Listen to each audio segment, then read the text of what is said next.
ಹೀಗೂ ಬದುಕೋದಕ್ಕೆ ಸಾಧ್ಯನಾ? ಅವರಿಗೊಬ್ಬರು ಮಗಳೂ ಕೂಡ ಇದ್ದಾರೆ, ಆರೋಗ್ಯದಲ್ಲಿ ವ್ಯತ್ಯಯ ಇದೆ ಅವರಿಗೆ. ಇವರ ಬದುಕು ಹೀಗಿದೆ ಅನ್ನುವಂಥದ್ದನ್ನು ಕಟ್ಟಿಕೊಡುವಂಥ ಚಿಕ್ಕ ಪ್ರಯತ್ನವನ್ನು ಸುದ್ದಿ ನ್ಯೂಸು ಪುತ್ತೂರು ನಿಮಗೆ ಮಾಡ್ತಾ ಇದೆ. ಏ ಸಮಯ ಹೆಣ್ಣು ಮಗರದು ಸುಮಾರು ಓಟ್ಗೆ ಏನ್ರ ಬತ್ತನಗಲ್ ದಾದ ಬಂದಿರಿ మళ్ళీ పంతారు కష్టం ಚರ್ಪಾಲ್ದಲ್ಲಿ ಗ್ಯಾರಂಟಿ చెప్తాము. ಒಬ್ಬರ ಮನೆಯ ಪರಿಸ್ಥಿತಿ ಚಿಂತಾಜನಕ ಅನ್ನುವಂಥದ್ದನ್ನು ವರದಿ ಮಾಡೋದು ಬಹಳ ಕಷ್ಟ. ಅವ್ರ ಹತ್ರ ಕೇಳಬೇಕು, ನಿಮಗೆ ಸಹಾಯ ಆಗ್ತಿಲ್ವ ಅಂತ ಕೇಳಬೇಕು. ಅವರ ಅಸಹಾಯಕತೆಯನ್ನು ವ್ಯಕ್ತಪಡಿಸಬೇಕು, ಅದನ್ನು ಮಾತಾಡ್ತಾರೆ. ಬಹಳ ಹಾರಿಬಲ್ ಅಂತ ಕರಿಬೋದು. ಫಸ್ಟು ಸುದ್ದಿ ಮಾಹಿನಿಯರು ತಿಳಿಸಿರೋಕ್ಕೋಸ್ಕರ ಇದಷ್ಟು ಕೆಲಸ ಆಗಿದೆ. ಅವ್ರು ಇರ್ತಕ್ಕಂಥ ಜಾಗನೂ ಗುರುತಿಸಿ ಮಾಡಿರ್ತಕ್ಕಂಥ ಫಸ್ಟ್ ಅವ್ರಿಗೆ ಕೃತಜ್ಞತೆ ಸಲ್ಲಿಸ್ಬೇಕು ನಾವು ಸುದ್ದಿವಾಹಿನಿ. ಆ ನಂತರ ನಮ್ಮ ಧರ್ಮಸ್ಥಳ ಸಂಘದವರು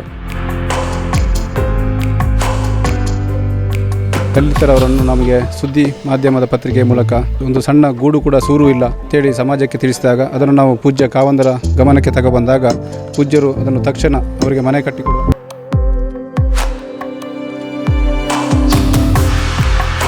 ಹೌದು, ಅಂದು ಹೀಗಿದ್ದ ಈ ಕುಟುಂಬದ ಮನೆಯ ಪರಿಸ್ಥಿತಿ ಇಂದು ಹೀಗೆ ಬದಲಾಗಿದೆ. ತಲೆಯ ಮೇಲೊಂದು ಭದ್ರವಾದ ಸೂರಿಲ್ಲದೆ, ಬಿರು ಬಿಸಿಲು ಮಳೆ ಎನ್ನುವ ಭೇದವಿಲ್ಲದೆ ಈ ಪುಟ್ಟ ಟಾರ್ಪಾಲುಗೂಡಿನಲ್ಲಿ ವಾಸವಾಗಿದ್ದ ಈ ಕುಟುಂಬದ ಬಗ್ಗೆ ಸುದ್ದಿಯು ಮಾಡಿದ್ದ ಸಾಮಾಜಿಕ ಕಳಕಳಿಯ ವರದಿಗೆ ಸಹೃದಯಿ ದಾನಿಗಳು ಶ್ರೀ ಕ್ಷೇತ್ರ ಧರ್ಮಸ್ಥಳ ಗ್ರಾಮಾಭಿವೃದ್ಧಿ ಯೋಜನೆಯು ಸ್ಪಂದಿಸಿದೆ. ಸರಿಸುಮಾರು 1.5 ಲಕ್ಷ ರೂಪಾಯಿ ವೆಚ್ಚದಲ್ಲಿ ಈ ಕುಟುಂಬದ ಮೇಲೊಂದು ಸೂರು ನಿರ್ಮಾಣಗೊಂಡಿದೆ. ಮಾರ್ಚ್ 20ರಂದು ವಾತ್ಸಲ್ಯ ಮನೆಯು ಈ ಬಡ ಕುಟುಂಬಕ್ಕೆ ಹಸ್ತಾಂತರಗೊಂಡಿದೆ.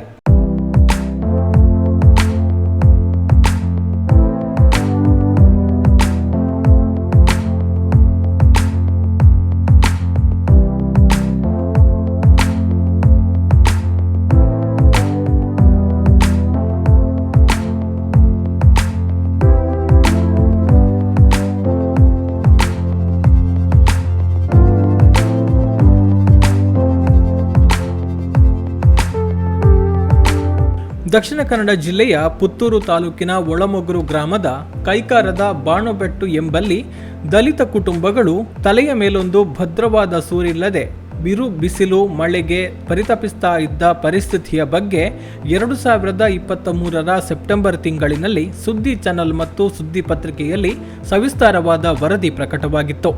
ಈ ವರದಿಯನ್ನು ಗಮನಿಸಿದ ಶ್ರೀ ಕ್ಷೇತ್ರ ಧರ್ಮಸ್ಥಳ ಗ್ರಾಮಾಭಿವೃದ್ಧಿ ಯೋಜನೆಯ ಅಧಿಕಾರಿಗಳ ತಂಡ ಅಲ್ಲಿಗೆ ಭೇಟಿ ನೀಡಿ ಪರಿಶೀಲನೆ ನಡೆಸಿ ಕುಟುಂಬದವರ ಜೊತೆಗೆ ಮಾತುಕತೆ ನಡೆಸಿತ್ತು. ಆ ಬಳಿಕ ಲಲಿತಾ ಅವರ ಕುಟುಂಬಕ್ಕೆ ಧರ್ಮಸ್ಥಳದಿಂದ ವಾತ್ಸಲ್ಯ ಮನೆ ಕಟ್ಟಿಸಿಕೊಡುವುದಾಗಿ ಈ ಸಂದರ್ಭದಲ್ಲಿ ಕುಟುಂಬಕ್ಕೆ ಭರವಸೆ ನೀಡಲಾಗಿತ್ತು. ಅಂದು ಕೊಟ್ಟ ಮಾತಿನಂತೆ ಇದೀಗ ಲಲಿತಾ ಮತ್ತು ಅವರ ಓರ್ವ ಪುತ್ರಿಗೆ ಈ ಮನೆಯನ್ನ ಕಟ್ಟಿಸಿಕೊಡಲಾಗಿದೆ. ಇವತ್ತು ಅತ್ಯಂತ ಒಂದು ಮಾದರಿಯಾದಂತಹ ಕಾರ್ಯಕ್ರಮ ವಾತ್ಸಲ್ಯ ಮನೆ ಹಸ್ತಾಂತರ ಅಂತ ಹೇಳಿದರೆ ಇದು ಇಡೀ ನಮ್ಮ ರಾಜ್ಯದಲ್ಲಿ ಇವತ್ತು ಒಂದು 17,000 ಕುಟುಂಬಗಳು ಇದರ ಸದುಪಯೋಗವನ್ನು ಪಡ್ಕೊಳ್ತಾ ಇದ್ದಾವೆ. ಒಂದು ಏನು ಅಂತ ಹೇಳಿದರೆ ಸಮಾಜದಲ್ಲಿ ಕಡೆಗಣಿಸಲ್ಪಟ್ಟಂಥ ಕುಟುಂಬ, ಅವರಿಗೆ ಯಾವುದೇ ರೀತಿಯ ಮೂಲಭೂತ ಸೌಕರ್ಯಗಳ ಕೊರತೆಯಿಂದ ಹಿಡಿದು ಆಹಾರ ತೆಕ್ಕೊಳ್ಳುವಂಥ ಸಂದರ್ಭವೂ ತುಂಬ ಕಷ್ಟದ ಪರಿಸ್ಥಿತಿಯಲ್ಲಿ ಇದ್ದಂಥ ಕುಟುಂಬಗಳನ್ನೇ ಗುರುತಿಸಿ ಅವರಿಗೆ ಎಲ್ಲ ಸೌಲಭ್ಯಗಳನ್ನು ಕಲ್ಪಿಸಿಕೊಟ್ಟು ಅವರು ಸಮೇತ ಮನುಷ್ಯರಾಗಿ ಬದುಕಲಿಕ್ಕೆ ಒಂದು ಅವಕಾಶವನ್ನು ಕಲ್ಪಿಸಿಕೊಡ್ತಕ್ಕಂಥ ವಾತ್ಸಲ್ಯ ಕಾರ್ಯಕ್ರಮ ಇದು ಮಾತೃಶ್ರೀ ಹೇಮಾವತಿ ಅಮ್ಮನವರ ಸತ್ಕಲ್ಪನೆ. ಇದು ಅದನ್ನು ಇವತ್ತು ರಾಜ್ಯವ್ಯಾಪಿ ಇದನ್ನು ವಿಸ್ತರಿಸಿ ಅವರಿಗೆ ಕಿಟ್ಗಳನ್ನು ಕೊಡುವಂಥದ್ದು ಇರ್ಬೋದು ಅಥವಾ ಮಾಸಿಕ ಸಹಾಯಧನವನ್ನು ಕೊಡುವಂಥದ್ದು ಇರ್ಬೋದು. ಇಂತಹ ಒಂದೂವರೆ ಲಕ್ಷ ಮೌಲ್ಯದ ಮನೆಗಳನ್ನು ಕಟ್ಟಿಸಿಕೊಡುವಂಥ ಕಾರ್ಯಕ್ರಮ ಇರ್ಬೋದು. ಈ ಎಲ್ಲ ಕಾರ್ಯಕ್ರಮಗಳು ಅತ್ಯಂತ ಯಶಸ್ವಿಯಾಗಿ ನಡ್ಕೊಂಡು ಬರ್ತಾ ಇದೆ. ಸಂತೋಷ ಪಡಬೇಕು ಯಾಕೆ ಅಂತ ಕೇಳಿದರೆ, ಒಬ್ಬ ಮನುಷ್ಯನಾಗಿ ಹುಟ್ಟಿದ ನಂತರ ಅವನ ಜೀವನ ಪೂರ್ತಿ ಅವನು ನೆಮ್ಮದಿಯಲ್ಲಿ ಬದುಕಬೇಕಾದರೆ ಅವನಿಗೆ ಸರಿಯಾದ ಒಂದು ಗುಡಿಸಲಬೇಕು. ಅಂತಹ ಒಂದು ಯೋಗ್ಯ ಗುಡಿಸಲನ್ನು ಕಟ್ಟಿಕೊಟ್ಟು ಇನ್ನೊಂದು ಕಡೆಯಿಂದ ಆ ಕುಟುಂಬಕ್ಕೆ ಯಾವುದೇ ರೀತಿಯ ಕುಟುಂಬದ ಸದಸ್ಯರು ನನಗಿಲ್ಲ ಅನ್ನುವ ಕೊರಗು ಕಾಡಬಾರದು ಅನ್ನುವಂಥದ್ದು ಮಾತೃಶ್ರೀಯವರ ಕನಸು. ಅದಕ್ಕಾಗಿ ಸ್ಥಳೀಯರನ್ನೇ ಸಂಘಟನೆ ಮಾಡಿ ಅಲ್ಲಿ ಇವರು ನಾಳೆ ಏನಾದರೂ ಅಸೌಖ್ಯದಿಂದ ಬಿದ್ದಾಗ ಅವರಿಗೆ ಅಡುಗೆ ಮಾಡಿಕೊಂಡು ತನ್ನ ಸ್ವಂತ ಜೀವನ ನಿರ್ವಹಣೆ ಮಾಡಲಿಕ್ಕೆ ಸಾಧ್ಯ ಇಲ್ಲದಿದ್ದರೂ ಅಲ್ಲಿಯೂ ಸಮೇತ ಒಬ್ಬರು ಸಹಾಯಕರನ್ನು ಗುರುತಿಸಿ ಅವರಿಗೆ ಮೂಲಭೂತ ವ್ಯವಸ್ಥೆಯನ್ನು ಕಲ್ಪಿಸಿಕೊಡುವಂಥ ಪುಣ್ಯದ ಕೆಲಸ ಅಮ್ಮನವರು ಮಾಡಿದ್ದಾರೆ. ಅದು ಈಗ ಎಲ್ಲ ಕಡೆಗಳಲ್ಲೂ ಅನುಷ್ಠಾನಕ್ಕೆ ಬರ್ತಾ ಇದೆ. ಅದಕ್ಕೆ ಜನರ ಪ್ರತಿಕ್ರಿಯೆಯೂ ಅಷ್ಟೇ ಚೆನ್ನಾಗಿ ಬರ್ತಾ ಇದೆ. ಧರ್ಮಸ್ಥಳ ಗ್ರಾಮಾಭಿವೃದ್ಧಿ ಯೋಜನೆಯ ವಾತ್ಸಲ್ಯ ಕಾರ್ಯಕ್ರಮದ ಅಡಿಯಲ್ಲಿ ಹಾಗೂ ಊರವರ ಸಹಕಾರದೊಂದಿಗೆ ಬಡ ಕುಟುಂಬಕ್ಕೆ ನಿರ್ಮಾಣಗೊಂಡ ವಾತ್ಸಲ್ಯ ಮನೆಯನ್ನ ಮಾರ್ಚ್ 20ರಂದು ಕುಟುಂಬಕ್ಕೆ ಹಸ್ತಾಂತರ ಮಾಡಲಾಯಿತು. ಮನೆಯ ಒಡತಿ ಲಲಿತಾ ಅವರು ತುಳಸಿ ಕಟ್ಟೆಗೆ ಗಿಡ ನೆಟ್ಟು ನೀರೆರೆದು ಬಳಿಕ ರಿಬ್ಬನ್ ತುಂಡರಿಸಿ ದೇವಳದ ಪ್ರಸಾದದೊಂದಿಗೆ ಮನೆಯೊಡತಿ ಮನೆಯನ್ನ ಪ್ರವೇಶ ಮಾಡಿದ್ರು. ಮನೆಯೊಳಗೆ ಮಂಜುನಾಥ ಸ್ವಾಮಿಯ ಫೋಟೋ ಎದುರು ದೀಪ ಬೆಳಗಿಸಿ ಹಾಲು ಉಕ್ಕಿಸುವ ಮೂಲಕ ಗೃಹ ಪ್ರವೇಶ ಕಾರ್ಯಕ್ರಮವೂ ನಡೆಯಿತು. ಈ ದಿನ ನಾವು ಪುತ್ತೂರು ತಾಲೂಕಿನ ಕೈಕಾರದಲ್ಲಿ ಲಲಿತರವರ ಕುಟುಂಬಕ್ಕೆ ಒಂದು ವಾತ್ಸಲ್ಯ ಮನೆಯನ್ನು ರಚಿಸುವಂಥ ಒಂದು ಪುಣ್ಯದ ಕಾರ್ಯದಲ್ಲಿ ಭಾಗವಹಿಸಿದ್ದೇವೆ. ಬಹುಶಃ ತೀರಾ ಬಡವರಾಗಿರುವಂಥ ಟಾರ್ಪಲ್ ಮನೆಯಲ್ಲಿ ವಾಸವಾಗಿದ್ದಂಥ ಲಲಿತರವರನ್ನು ನಮಗೆ ಸುದ್ದಿ ಮಾಧ್ಯಮದ ಪತ್ರಿಕೆ ಮೂಲಕ ಸಮಾಜದಲ್ಲಿ ಅವರು ಬಹಳ ನೊಂದಿದ್ದಾರೆ, ಅವರಿಗೆ ಒಂದು ಸಣ್ಣ ಗೂಡು ಕೂಡ ಸೂರು ಇಲ್ಲ ಅಂತೇಳಿ ಸಮಾಜಕ್ಕೆ ತಿಳಿಸಿದಾಗ ಅದನ್ನು ನಾವು ಪೂಜ್ಯ ಕಾವಂದರ ಗಮನಕ್ಕೆ ತಗೊಬಂದಾಗ ಪೂಜ್ಯರು ಅದನ್ನು ತಕ್ಷಣ ಅವರಿಗೆ ಮನೆ ಕಟ್ಟಿಕೊಡುವಂಥ ಮಾತೃಶ್ರೀ ಹೇಮಾವತಿ ಅಮ್ಮನವರು ನಮ್ಮ ಜ್ಞಾನ ವಿಕಾಸ ವಾತ್ಸಲ್ಯ ಕಾರ್ಯಕ್ರಮದಲ್ಲಿ ಅವರಿಗೆ ತಕ್ಷಣವನ್ನು ಮನೆಯನ್ನು ಕಟ್ಟಿಕೊಡೋಣ ಅಂತೇಳಿ ವಿಶೇಷವಾಗಿ ಅನುದಾನವನ್ನು ಮಂಜೂರು ಮಾಡಿ ನಾವು ಈ ದಿವಸ ಅವರ ಅನುದಾನ ಮತ್ತು ಈ ಗ್ರಾಮದ ಗ್ರಾಮಸ್ಥರ ಸಹಕಾರ ವಸ್ತು ರೂಪದ ಸಹಕಾರವನ್ನು ಪಡ್ಕೊಂಡು ಸುಮಾರು ಎಲ್ಲರ ಮೌಲ್ಯವನ್ನು ಸೇರಿದರೆ ಸುಮಾರು 2 ಲಕ್ಷದ ಮೌಲ್ಯದವರೆಗಿನ ಒಂದು ಮನೆಯನ್ನು ನಾವು ಕಟ್ಟಿಕೊಟ್ಟಿದ್ದೇವೆ. ಮುಂದಕ್ಕೆ ಅವರು ಸುಖವಾಗಿ ಈ ಮನೆಯಲ್ಲಿ ಬಾಳಲಿ ಅಂತೇಳಿ ನಾನು ದೇವರಲ್ಲಿ ಬೇಡ್ಕೊಳ್ತೇನೆ. ಧರ್ಮಸ್ಥಳ ಯೋಜನೆ ಸ್ವಸಹಾಯ ಸಂಘದ ಮುಖೇನ ಇವತ್ತು ಒಂದು ಒಳ್ಳೆಯ ಸುಂದರವಾದ ಮನೆ ನಿರ್ಮಾಣ ಆಗಿದೆ. ಖಂಡಿತವಾಗಿ ನಿರ್ಮಾಣ ಆಗುವ ಸಂದರ್ಭದಲ್ಲಿ ಈ ಭಾಗದ ಎಲ್ಲ ಬಂಧುಗಳು ಸಹಕಾರ ಕೊಟ್ಟಿದ್ದಾರೆ. ಆದರೆ ಯಾರೊಬ್ಬರು ಅದಕ್ಕೆ ಮುಂದೆ ಬಂದಾಗ ಕೈ ಜೋಡಿಸ್ತಕ್ಕಂಥ ದಾನಿಗಳು ತುಂಬ ಜನ ಇದ್ದಾರೆ. ಅಂಥ ಸಂದರ್ಭದಲ್ಲಿ ಇವತ್ತು ಈ ಮನೆ ರಚನೆಯಾಗಿ ಆ ಬದುಕಿಗೆ ಒಂದು ಒಳ್ಳೆಯ ಬದುಕು ಕೊಡತಕ್ಕಂಥ ಶಕ್ತಿಯಾಗಿದೆ. ಇಂಥ ಅನೇಕ ಕೆಲಸಗಳು ಪೂಜ್ಯರ ವತಿಯಿಂದ ಇನ್ನು ಮುಂದೆ ಕೂಡ ಆಗಲಿ ಅಂತ ಪ್ರಾರ್ಥಿಸಿಕೊಂಡು, ವಿಶೇಷವಾಗಿ ಈ ಕಾರ್ಯಕ್ರಮ ಆಗಬೇಕಾದ್ರೆ ನಮಗೆ ದಾರಿ ತೋರಿಸಿದವರು ಸುದ್ದಿ ಬಳಗ ಅವರು ಹೆಚ್ಚಾಂಶ ಅವರಿಗೆ ಚಿರಋಣಿ. ಅವರಿಂದ ಅನೇಕ ಕಾರ್ಯಕ್ರಮವನ್ನು ಗುರುತಿಸಿಕೊಂಡು ಮನೆ ಬಾಗಿಲು ಹೋಗಿ ಅವರ ಕಷ್ಟ ಏನಿದೆ ಅದನ್ನು ಸಮಾಜಕ್ಕೆ ಬೆಳಕು ಚೆಲ್ಲುವ ಕಾರ್ಯಕ್ರಮ ಮಾಡ್ತಿದ್ದಾರೆ. ಅಂದರೆ ಒಂದು ಪತ್ರಿಕಾ ಧರ್ಮದ ಏನು ಮರ್ಮ ಇದೆ ಅದನ್ನು ಹೆಚ್ಚಾಂಶ ಸುದ್ದಿ ಬಳಗ ಮಾಡ್ತಾ ಇದೆ. ಇದು ಇನ್ನು ಮುನ್ನಕ್ಕೂ ಆ ಒಂದು ಕಾರ್ಯವನ್ನು ಅವರು ಮಾಡಲಿ ಅಂತ ಪ್ರಾರ್ಥಿಸಿಕೊಂಡು ವಿಶೇಷವಾಗಿ ಇದನ್ನು ಅರ್ಪಿಸಿ ಮಾತು ಮುಕ್ತಾಯ ಮಾಡ್ತೀನಿ. ಈ ವಾತ್ಸಲ್ಯ ಮನೆ ಸುಮಾರು 1,50,000 ರೂಪಾಯಿ ವೆಚ್ಚದಲ್ಲಿ ನಿರ್ಮಾಣವಾಗಿದೆ. ಮನೆ ನಿರ್ಮಾಣಕ್ಕೆ ಧರ್ಮಸ್ಥಳದಿಂದ 1 ಲಕ್ಷ ರೂಪಾಯಿಗಳು ಬಂದಿದ್ದು, ಉಳಿದಂತೆ ಸ್ಥಳೀಯ ದಾನಿಗಳು ಸಹಕಾರ ನೀಡಿದ್ದಾರೆ. ಮುಖ್ಯವಾಗಿ ಕುಂಬ್ರ ಪ್ರಾಥಮಿಕ ಕೃಷಿ ಪತ್ತಿನ ಸಹಕಾರ ಸಂಘ, ರಾಜೇಶ್ ರೈ ಪರ್ಪುಂಜ, ಯುವರಾಜ್ ಶೆಟ್ಟಿ ಮೇರ್ಲಾ, ಗೋವಿಂದ ನಾಯ್ಕ ಗುರಿಕುಮೇರ್, ತ್ರಿವೇಣಿ ಪಲ್ಲತ್ತಾರು, ಸುಧಾಕರ್ ರೈ ಕುಂಬ್ರ, ರಾಧಾಕೃಷ್ಣ ರೈ ಬುಡಿಯಾರ್, ಸಂತೋಷ್ ಕುಮಾರ್ ನಾಳ, ಸವಿತಾ ಎಸ್ ಶೇಖಮಲೆ, ಮೋನಪ್ಪ ಪೂಜಾರಿ ಬಡಕೋಡಿ, ಹರೀಶ್ ಬಿಜತ್ರೆ, ಸುಂದರ ಪೂಜಾರಿ ಬೊಳಂತಿಮಾರು, ರೇಖಾ ಯತೀಶ್ ಬಿಜತ್ರೆ, ಕೆಸಿ ಅಶೋಕ್ ಕುಮಾರ್, ಅಶ್ರಫ್ ಉಜರೋಡಿ, ಉಷಾ ನಾರಾಯಣ್ ಕುಂಬ್ರ, ನಿತೀಶ್ ಕುಮಾರ್ ಶಾಂತಿವನ, ನಾರಾಯಣ ಆಚಾರಿ ಕೊಲತ್ತಡ್ಕ, ಪ್ರಕಾಶ್ ಚಂದ್ರ ರೈ ಕೈಕಾರ, ಮಾಧವ ರೈ ಕುಂಬ್ರ, ಲಲಿತಾ ಬೊಳ್ಳಾಡಿ, ರತನ್ ರೈ ಕುಂಬ್ರ, ಗಿರೀಶ್ ನಾಯಕ್ ಸಂಟ್ಯಾರ್, ಚಿಗುರು ಸ್ವಸಹಾಯ ಸಂಘ ಮತ್ತು ಶ್ರೀದೇವಿ ಸ್ವಸಹಾಯ ಸಂಘ ಒಳಮಗುರು, ಮಹೇಶ್ ರೈ ಕೇರಿ ಮೊದಲಾದವರು ವಿವಿಧ ರೀತಿಯಲ್ಲಿ ಸಹಕಾರ ನೀಡಿದ್ದಾರೆ. ವಾತ್ಸಲ್ಯ ಮನೆಗೆ 3 ದೀಪದ ಸೋಲಾರ್ ಲೈಟ್ ವ್ಯವಸ್ಥೆಯನ್ನ ಪುತ್ತೂರು ಪದ್ಮ ಸೋಲಾರ್ ಸಿಸ್ಟಂನ ಮಾಲಕ, ಜನಜಾಗೃತಿ ವೇದಿಕೆಯ ಜಿಲ್ಲಾಧ್ಯಕ್ಷರೂ ಆಗಿರುವ ಪದ್ಮನಾಭ ಶೆಟ್ಟಿ ಕೊಡುಗೆಯಾಗಿ ನೀಡಿದ್ದಾರೆ. ಒಳಮಗುರು ಗ್ರಾಮ ಪಂಚಾಯತ್ನ ವತಿಯಿಂದ ಮನೆಗೆ ನೀರಿನ ಸಂಪರ್ಕವನ್ನು ಒದಗಿಸಲಾಗಿದೆ. ನಾವು ಮೊದಲನೇದಾಗಿ ಬರುವಾಗ ಇಲ್ಲಿ ಟರ್ಪಲ್ನ ಮನೆ ಇತ್ತು, ಏನಿರಲಿಲ್ಲ. ಹಾಗೆ ಧರ್ಮಸ್ಥಳದ ಅವರಲ್ಲೆಲ್ಲ ಮಾತಾಡಿಸಿದಾಗ ಇಲ್ಲಿ ಒಂದು ಮನೆ ಕೊಡುವಂಥ ಏರ್ಪಾಡು ಮಾಡಿದರು, ಆಗ್ಬೋದು ಅಂತಿದ್ರು. ಆ ಜವಾಬ್ದಾರಿಯನ್ನು ಫುಲ್ಲು ನನಗೆ ಕೊಟ್ಟರು. ಎಲ್ಲ ಧರ್ಮಸ್ಥಳದ ಅನುದಾನದೊಂದಿಗೆ, ಊರಿನವರ ಸಹಕಾರದೊಂದಿಗೆ ಈ ಮನೆಯನ್ನು ಇಷ್ಟು ಒಂದು ಚಂದ ಮಾಡಲಿಕ್ಕೆ ನನಗೊಂದು ಅವಕಾಶ ಆಯಿತು. ಮತ್ತು ಇಲ್ಲಿ ಬರುವಾಗ ಇಲ್ಲಿ ಕಲ್ಲು ತರಲಿಕ್ಕೆ ಪ್ರತಿಯೊಂದು ಕೆಲಸ ಮಾಡಲಿಕ್ಕೆ ತುಂಬ ಕಷ್ಟ ಆಗ್ತಾಯಿತ್ತು. ಅಂದರೆ ಕಲ್ಲನ್ನು ಅಲ್ಲಿ ಮಾರ್ಗದ ಬದಿಯವರಿಗೆ ತಂದು ಅಲ್ಲಿಂದ ಪಿಕಪ್ನ ವ್ಯವಸ್ಥೆಯನ್ನು ಕೂಡ ನಮಗೆ ಸಹಕಾರ ಮಾಡಿದರು. ಹಾಗೆ ಇಲ್ಲಿ ತಂದು ಮಾಡುವಾಗ ನೀರಿನ ವ್ಯವಸ್ಥೆ ಎಲ್ಲ ತುಂಬ ಕಷ್ಟ ಇತ್ತು. ಹಾಗೆ ಏನೋ ದೇವರ ದಯದಿಂದ ಇಷ್ಟು ಚಂದ ಒಂದು ಒಳ್ಳೆಯ ಒಂದು ವ್ಯವಸ್ಥೆಯಿಂದ ಮನೆ ಚೆಂದ ಆಗಿದೆ. ಹಾಗೆ ಎಲ್ಲ ಸಹಕಾರ, ಮೇಯ್ನಾಗಿ ಪ್ರಧಾನವಾಗಿ ಎಲ್ಲ ಸಹಕಾರ ಕೊಟ್ಟಿದ್ದಾರೆ ನಮಗೆ. ಹಾಗಾಗಿ ಚೆಂದ ಆಯಿತು. ಹಾಗೆ ಬಾಕಿ ಎಲ್ಲ ನಮಗೆ ವ್ಯವಸಾಯ ಮಾಡಲಿಕ್ಕೆಲ್ಲ ತುಂಬ ಒಂದು ಅನುಕೂಲ ಇದರಿಂದ ಆದ್ದರಿಂದ ಚೆಂದ ಆಯಿತು ಮನೆ. ಈ ಒಂದು ಲಲಿತಾ ಮತ್ತು ಇವತ್ತು ವಾತ್ಸಲ್ಯದ ಮನೆ ಧರ್ಮಸ್ಥಳ ಗ್ರಾಮಾಭಿವೃದ್ಧಿ ಯೋಜನೆಯಿಂದ ಹಸ್ತಾಂತರ ಆಗಿದೆ. ಬಹುಶಃ ನಾವು ಇಲ್ಲಿ ಹತ್ತಿರದಲ್ಲಿರುವ ಕಾರಣ ಬಹಳಷ್ಟು ಸಮಯದ ಹಿಂದೆ ನಾವು ನೋಡ್ತಾ ಇದ್ದೇವೆ. ಇವರು ಅಂದರೆ ಮುಗ್ಧರಂತ ಹೇಳಿದರೆ ಏನು ಹೇಳಬೇಕು ಅದರ ಕೇಳಬೇಕು ಅನ್ನುವಂಥದ್ದು ಇವರಿಗೆ ಆ ಪರಿಜ್ಞಾನ ಇಲ್ಲ. ಆದ್ದರಿಂದ ಎಲ್ಲವನ್ನೂ ನಾವೇ ಮಾಡಬೇಕಾಗ್ತದೆ. ಹಲವಾರು ಸಂದರ್ಭಗಳಲ್ಲಿ ಪಂಚಾಯಿತಿಯಿಂದ ಮನೆಯ ರಿಪೇರಿ ಮಾಡುವಂಥದ್ದು, ಟರ್ಪಲ್ ಹಾಕುವಂಥದ್ದು, ಈ ರೀತಿಯಾಗಿ ಕೆಲಸ ಕಾರ್ಯಗಳನ್ನೆಲ್ಲ ಇಲ್ಲಿಯ ಸ್ಥಳೀಯರು ಮಾಡಿದ್ದಾರೆ. ಆದರೆ ಪ್ರತಿ ಸಲವೂ ಕೂಡ ಅದು ಎಷ್ಟರ ಮಟ್ಟಿಗೆ ಅಂತ ಹೇಳಿದರೆ ಆಮೇಲೆ ಅದು ಬಿದ್ದು ಹೋಗುವಂಥ ಪರಿಸ್ಥಿತಿ ಬರ್ತದೆ.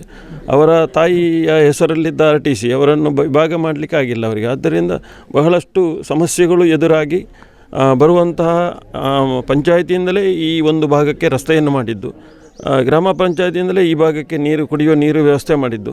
ನಾನೊಬ್ಬ ಈಗ ಸ್ಥಳೀಯ CA ಬ್ಯಾಂಕಿನ ಅಧ್ಯಕ್ಷನಾಗಿ ಈ ಒಂದು ಮನೆಗೆ ನಾವು ನಮ್ಮ ಬ್ಯಾಂಕಿನಿಂದ ಕೂಡ ನೆರವನ್ನು ನೀಡಿದ್ದೇವೆ. ಹಾಗೆ 10 ಜನ ಬಹಳಷ್ಟು ಪ್ರತ್ಯಕ್ಷ, ಕೆಲವು ಪರೋಕ್ಷ, ವಸ್ತು ರೂಪದಲ್ಲಿ, ಶ್ರಮದ ರೂಪದಲ್ಲಿ ಬೇಕಾದಷ್ಟು ಜನ ಇಲ್ಲಿ ಎಲ್ಲ ಒಂದು ಸೇರಿಕೊಂಡು ಈ ಒಂದು ಮನೆಯನ್ನು ನಿರ್ಮಾಣ ಮಾಡುವಲ್ಲಿ ಯಶಸ್ವಿಯಾಗಿದ್ದಾರೆ. ನಾವು ಹೇಳೋದು ಇಷ್ಟೇ, ಇಂತಹ ಅನೇಕ ಕುಟುಂಬಗಳಿದ್ದಾವೆ. ಈ ಕುಟುಂಬಗಳನ್ನು ನಾವು ಇದೇ ರೀತಿಯಾಗಿ ಎಲ್ಲರೂ ಸೇರಿಕೊಂಡು ಸಮಾಜದಲ್ಲಿರುವಂಥ ಅತ್ಯಂತ ದುರ್ಬಲ ವರ್ಗದವರೊಡನೆ ನಾವೆಲ್ಲ ಸೇರಿಕೊಂಡು ಈ ಒಂದು ವ್ಯವಸ್ಥೆಯನ್ನು ಮಾಡಿದರೆ ಸಮಾಜದಲ್ಲಿ ಕೆಳ ಹಂತದಲ್ಲಿವರಿಗೂ ಕೂಡ ಒಂದು ಉಪಕಾರ ಆಗ್ತದೆ. ಶ್ರೀ ಕ್ಷೇತ್ರ ಧರ್ಮಸ್ಥಳ ಗ್ರಾಮಾಭಿವೃದ್ಧಿ ಯೋಜನೆಯಿಂದ ವಾತ್ಸಲ್ಯ ಮನೆ ಅನ್ನುವಂಥದ್ದೊಂದು ಈ ಲಲಿತಾ ಅವರ ಕುಟುಂಬಕ್ಕೆ ಒಂದು ಹಸ್ತಾಂತರ ಆಗಿದೆ.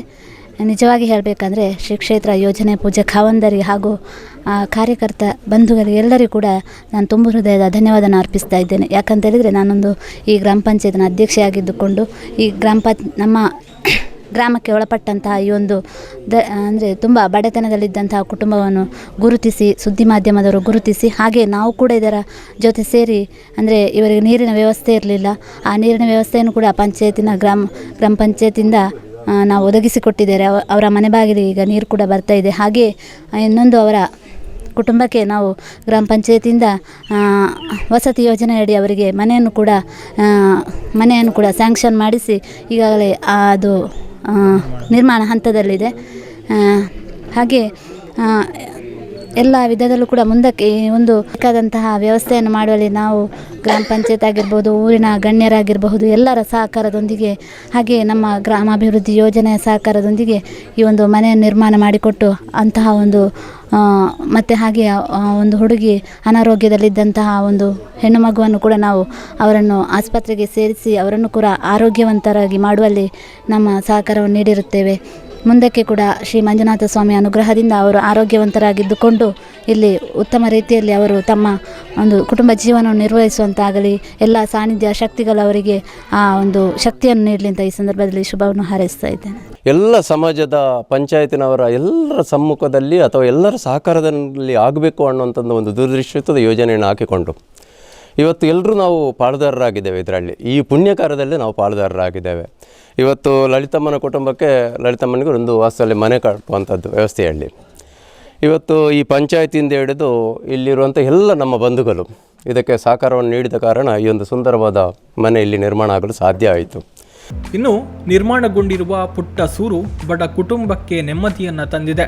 ತಮ್ಮ ಪರಿಸ್ಥಿತಿಯನ್ನ ಸಮಾಜಕ್ಕೆ ಮುಟ್ಟಿಸಿದ ಸುದ್ದಿ ಬಳಗಕ್ಕೆ ಹಾಗೂ ಮನೆಯ ನಿರ್ಮಾಣಕ್ಕೆ ಸಹಕರಿಸಿದ ದಾನಿಗಳಿಗೆ ಹಾಗೂ ಶ್ರೀ ಕ್ಷೇತ್ರ ಧರ್ಮಸ್ಥಳ ಗ್ರಾಮಾಭಿವೃದ್ಧಿ ಯೋಜನೆಗೆ ಮನೆಯನ್ನ ಪಡೆದುಕೊಂಡ ಕುಟುಂಬಸ್ಥರು ಧನ್ಯವಾದಗಳನ್ನು ಅರ್ಪಿಸಿದ್ದಾರೆ. ಗೋಡೆ ಪ್ರಮಾಗೃತಿತ್ತಂಡ ಮುಕ್ಕ ಕರೆಂಟಿದ ಬಿಟ್ಟೆ ಪೂರ ಅಗೃತಿತ್ತಂಡ ಅಂತ ಬೆತ್ತದ ಪೂರ ಕಾಟದವರ ಕಾಣುತ್ತೀರು ಅಂತ ಹತ್ತದ ಕಾಟದವರು ಕಟ್ಟದ ಬರುತ್ತೆ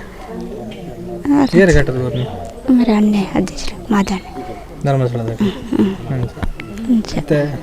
ಎಂದ ಎನ್ನ ಒಟ್ಟಿಗೆ ತೇರೆ ನಾಲ್ಕನಾಗ ಇಲ್ಲು ಮಗರ್ತು ಅಂಚೆ ಏನು ತೂಂದಿತ್ತೆ 2 ಜನ ಅಕ್ಕಲ್ಲ ಅಲ್ಲೇನ ಬಾಲೆಲ್ಲ ತೂಂದಿತ್ತೇನು ಪಂಡ ಬೇಜಾರ ಹೊಂದಿತ್ತೇನೆ ಎಂಗೆ ಅಕ್ಕ ಬಂಡ ಎನ್ನ ಅಮ್ಮ ನಂಚನೆ ಎಂಗೆ ತಿಳ್ಳು ಅಂತ ಕೋರೋನ ಧರ್ಮ ಸಂಘದ ಭಾರಿ ಖುಷಿ ಅಂಡೆ ಎಂಗೆ ನಾನಾಗಲೂ ಖುಷಿ ಇಟ್ಟು ಎಡ್ಡೆಡಿ ಇಪ್ಪಡಂಡದು ಏನಾಟೋದಿಲ್ಲ ದೇವರಿಟ ದುಂಬು ಬಂಡ ಭಾರಿ ಕಷ್ಟ ಹೊಡಿತೀರಾಗಲೂ ಇಲ್ಲು ಮಗರ್ತು ಬಾರಿ ಎಂಕ್ಲ ಬಾರಿ ಬಂಗ ಆಗ್ತಂಡು ಬಾರಿ ಬಂಗೋಟೇನು ಅಂತ ಸಾಂಕಿ ಆಗ್ಲಿನು ಪುರಡು ತುಯ್ಯೆ ಹೆಂಗೆ ತೂನಂತರ ಬೇಜಾರು ಹೊಂದಿದ್ರೆ ಎನ್ನಂಚರೊಂದು ಆಗ್ಲಿಲ್ಲ ಒಂದು ನೆಲೆ ಹತ್ರ ಆತಂದು ಭಾರಿ ಖುಷಿ ಇತ್ತು ಹೆಂಗೆ ಮನಸ್ಸರೊಂದು ಜಾತಿ ಇತ್ತು ಅಂಚೆ ಇತ್ತು ಭಾರಿ ಖುಷಿ ಅಂಡು ಒಂಜಿಲ್ಲ ನೆಲೆ ಹಂಡ ಆಗ್ಲಿಗಿತ್ತ ಅಂತ ಹುಷಾರಿದ್ದನಲ್ಲ ಒಂಜಿಲ್ಲ ಅಲೆಗಳ ಒಂಜಿ ನೆಲೆ ಹಂಡ ತಂದು ಒಂಥರ ಬೇಜಾರ ಅವನಿತ್ತಂಡು ಇತ್ತೆ ಖುಷಿ ಅಂಡು ಹೆಂಗೆ ಇತ್ತದಲ್ಲ ಸೋಕನ್ನು ತಂದರಿಜ್ಜಿ ಸೋಕೊಂಡು ಎಡ್ಡೆ ಹಣ್ಣು ಮೊಕ್ಕ ಒಂಜಿ ಅಂಚಿನ ಅಂಡ ಹೆಂಗೆ ಅಗ್ಲೇ ಒಂಜಿ ಮನಸ್ಸರಿ ಪುಂಡತಿ ಎಂಕ್ಲೆಗೆ ಒಂಜಿ ಸ್ವಂತ ಇಲ್ಲ ಬೋಡು ಒಂದು ಅವೆನ್ನ ಮನಸ್ಸರಿ ಇತ್ತು ಅಗ್ಲೇ ಒಂದು ಸ್ವಂತ ಇಲ್ಲ ಅದನ್ನ ಏದು ಖುಷಿ ಇತ್ತು ನಂಡು ಒಂದು ಅವನ ಮನಸ್ಸರ ಅವನು ಇತ್ತು ಈತ ಮನಸ್ಸು ತಂಜಿ ಇಂದು ಬೇನೆ ಕೊಂಡು ಹೆಂಗೆ ಖುಷಿ ಅಂಡು ಹೆಂಗೆ ಎಡ್ಡೆ ಅಂಡು ಹೆಂಗೆ ಭಾರಿ ಖುಷಿ ಅಂಡು.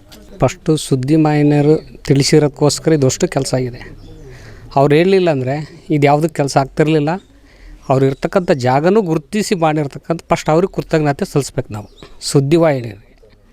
ಆ ನಂತರ ನಮ್ಮ ಧರ್ಮಸ್ಥಳ ಸಂಘದವರು ಮಾಡಿರ್ತಕ್ಕಂಥವ್ರು ಮತ್ತಿಲ್ಲಿ ಕಾರ್ಯಕರ್ತರು ಪ್ರತಿಯೊಬ್ಬರು ಸಹಕಾರ ಕೊಟ್ಟು ಮಾಡಿದ್ದಾರೆ. ಇಲ್ಲಿ ಲೋಕಲ್ ಇರ್ತಕ್ಕಂಥವ್ರು ಸಹಕಾರ ತುಂಬ ಇದೆ. ಅದ್ರ ಬಗ್ಗೆ ನಾವು ಯಾವುದು ಹೇಳೋಂಗಿಲ್ಲ. ಯಾರ ಹತ್ರನೂ ಏನು ಕೇಳಿಲ್ಲಂಗೆ ಅವರು ಸ್ವಂತ ಹಣಗಳು ಹಾಕ್ಕೊಂಡು ಮಾಡಿದ್ದಾರೆ. ಅವ್ರಿಗೆ ಏನೂ ಇರಲಿಲ್ಲ, ಯಾರಿದ್ದಲ್ಲೂ ಸಹಕಾರ ಇರಲಿಲ್ಲ. ಅಂಥದ್ರಲ್ಲಿ ಅವರು ಇಷ್ಟೆಲ್ಲ ನೋಡ್ಕೊಂಡು ಮಾಡಿದ್ದಾರೆ. ತುಂಬ ಸಂತೋಷದ ವಿಚಾರ. ಅದು ಏನು ಹೇಳ್ಬೇಕಂತಂದೇ ಗೊತ್ತಾಗ್ತಾಯಿಲ್ಲ. ಯಾಕಂದರೆ ಇವತ್ತು ಅವ್ರಿಗೆ ಒಂದು ಸೋರು ಮಾಡಿಕೊಟ್ಟಿದ್ದಾರೆ. 10 ರೂಪಾಯಿ ಯಾರು ಕೊಡೋದಕ್ಕೆ ಮುಂದೆ ಬರೋಲ್ಲ. ಅದರಲ್ಲಿ ಸುದ್ದಿವಾಹಿನಿಯವರು ಪರಿಚಯ ಮಾಡಿ ಎಲ್ಲ ಇದು ಮಾಡಿಕೊಂಡು ಧರ್ಮಸ್ಥಳ ಸಂಘದ್ದು ಅವ್ರ ವಿಚಾರ ತಿಳಿಸಿ ಇಷ್ಟೆಲ್ಲ ಮಾಡಿರೋದು ಭಾಳ ಸಂತೋಷದ ವಿಚಾರ ಸರ್. ಮತ್ತು ಅದಷ್ಟು ಸಂತೋಷದಿಂದ ನಾವು ಯಾವ ರೀತಿ ಮಾತಾಡಬೇಕಂತ ಗೊತ್ತಾಗ್ತಾಯಿಲ್ಲ ಈ ಸಂತೋಷಕ್ಕೆ. ಮನೆ ಹಸ್ತಾಂತರ ಕಾರ್ಯಕ್ರಮದಲ್ಲಿ ಜನಜಾಗೃತಿ ವೇದಿಕೆಯ ಜಿಲ್ಲಾಧ್ಯಕ್ಷ ಪದ್ಮನಾಭ ಶೆಟ್ಟಿ, ಯೋಜನೆಯ ಜಿಲ್ಲಾ ನಿರ್ದೇಶಕ ಪ್ರವೀಣ್ ಕುಮಾರ್, ಜನಜಾಗೃತಿ ವೇದಿಕೆ ತಾಲೂಕು ನಿಕಟಪೂರ್ವ ಅಧ್ಯಕ್ಷ ಜಿ ಮಹಾಬಲರೈ ಒಳತಡ್ಕ, ಜನಜಾಗೃತಿ ವೇದಿಕೆ ಒಳಮೊಗ್ರು ವಲಯ ಅಧ್ಯಕ್ಷ ಪ್ರಕಾಶ್ ಚಂದ್ರ ರೈ ಕೈಕಾರ, ಜನಜಾಗೃತಿ ವೇದಿಕೆ ಬಲ್ನಾಡು ವಲಯ ಅಧ್ಯಕ್ಷ ಪ್ರವೀಣ್ ಚಂದ್ರ ಆಳ್ವ, ಜ್ಞಾನ ವಿಕಾಸ ಸಮನ್ವಯಾಧಿಕಾರಿ ಕಾವ್ಯಶ್ರೀ, ಮೇಲ್ವಿಚಾರಕರಾದ ಜಯಂತಿ, ಯೋಜನೆಯ ಒಳಮೊಗ್ರು ವಲಯ ಅಧ್ಯಕ್ಷ ಎಸ್ ಮಾಧವರೈ ಕುಂಬ್ರ, ಜನಜಾಗೃತಿ ವೇದಿಕೆಯ ಸದಸ್ಯ ರಾಜೇಶ್ ರೈ ಪರ್ಪುಂಜ, ಒಳಮೊಗ್ರು ಒಕ್ಕೂಟದ ಅಧ್ಯಕ್ಷ ಗೋವಿಂದ ನಾಯ್ಕ್ ಗುರಿಕುಮೇರ್, ಸೇವಾ ಪ್ರತಿನಿಧಿಗಳಾದ ತ್ರಿವೇಣಿ ಪಲ್ಲತ್ತಾರು, ಉಷಾ, ಸವಿತಾ ಎಸ್, ಅಕ್ಷತಾ, ಶಶಿಕಲಾ, ವಿಶಾಲಾಕ್ಷಿ, ನಳಿನಾಕ್ಷಿ ಅಲ್ಲದೆ ಒಳಮೊಗ್ರು ಗ್ರಾಮ ಪಂಚಾಯತ್ ಸದಸ್ಯರಾದ ಮಹೇಶ್ ರೈಕೇರಿ, ಪ್ರದೀಪ್ ದರ್ಬೆತಡ್ಕ, ರೇಖಾ, ಮಾಜಿ ಸದಸ್ಯ ಉಷಾ ನಾರಾಯಣ್, ನಿವೃತ್ತ ಶಿಕ್ಷಕ ಸುಧಾಕರ್ ರೈ ಕುಂಬ್ರ, ಒಕ್ಕೂಟದ ಅಧ್ಯಕ್ಷೆ ಲಲಿತಾ ಬಳ್ಳಾಡಿ, ವಿಪತ್ತು ನಿರ್ವಹಣಾ ಘಟಕ ಬೆಟ್ಟಂಪಾಡಿ ವಲಯದ ಸದಸ್ಯರುಗಳು ಭಾಗಿಯಾಗಿದ್ದರು. ಈ ಮೂಲಕ ಬಡ ಕುಟುಂಬದ ಜೊತೆಗೆ ನಾವೆಲ್ಲರೂ ಇದ್ದೇವೆ ಎನ್ನುವ ಸಂದೇಶವನ್ನು ಸಾರಿದ್ದಾರೆ. ಹೊಸ ಮನೆಯಲ್ಲಿ ಬಡ ಕುಟುಂಬದ ಬಾಳು ಕೂಡ ಹಸನಾಗಲಿ ಎನ್ನುವ ಆಶಯದೊಂದಿಗೆ ಸಿಶೇಖ್ ಅಜಮಾರ್, ಸುಧಾಕರ್ ಪಡೀಲ್ ಜೊತೆಗೆ ಗೌತಮ್ ಶೆಟ್ಟಿ, ಸುದ್ದಿ ನ್ಯೂಸ್ ಪುತ್ತೂರು. ಸುದ್ದಿ ಚಾನಲ್, ಕ್ಷಣ ಕ್ಷಣದ ಸುದ್ದಿಗಾಗಿ. ಅತ್ತೆ, ಇದು ನನ್ನ ಬರ್ಡೇ ಗಿಫ್ಟ್. ಇದೆಲ್ಲ ಜೀವನದಲ್ಲಿ ನನಗೋಸ್ಕರ ತಗೊಂಡ್ಬಂದಿದ್ದಾರೆ. ನಿನ್ ಮೇಲೆ ತುಂಬಾ ಚೆನ್ನಾಗಿ ಕಾಣುತ್ತೆ. ಇದು ತುಂಬಾ ಚೆನ್ನಾಗಿದೆ ಅಲ್ವಾ? ತುಂಬಾ ಚೆನ್ನಾಗಿದೆ.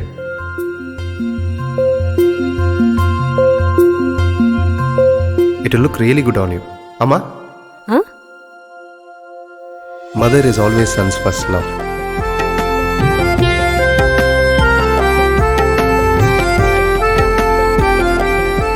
ಪ್ರತಿ ಪೀಳಿಗೆಯ ಪ್ರೀತಿಯ ಮಳಿಗೆ GL ಆಚಾರ್ಯ ಜುವೆಲ್ಲರ್ಸ್.